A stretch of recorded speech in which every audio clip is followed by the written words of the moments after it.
In this video, we're going to find the determinant of a 3 by 3 matrix by expanding along row 1. So in this example, we're using matrix A as shown.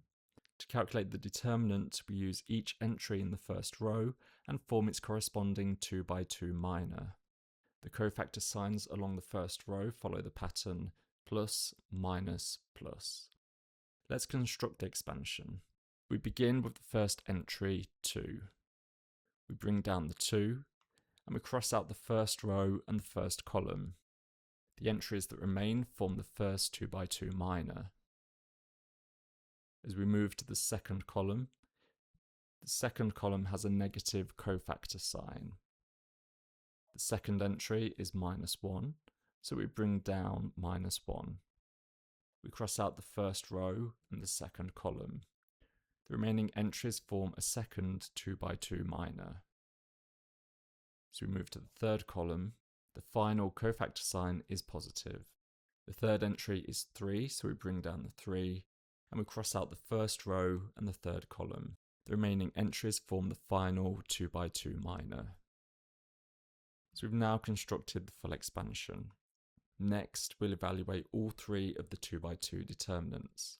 So for each determinant, we multiply the entries along the main diagonal and subtract the product along the other diagonal. For the first minor, 0 times 1 gives 0, then subtract 2 times -2 gives -4. For the second minor, 1 multiplied 1 gives 1, 2 times 4 gives 8.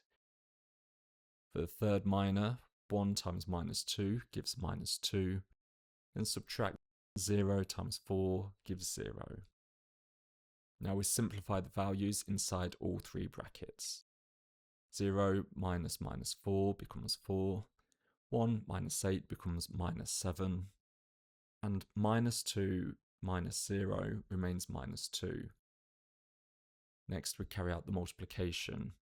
2 times 4 is 8, 1 times -7 is -7, and 3 times -2 is -6.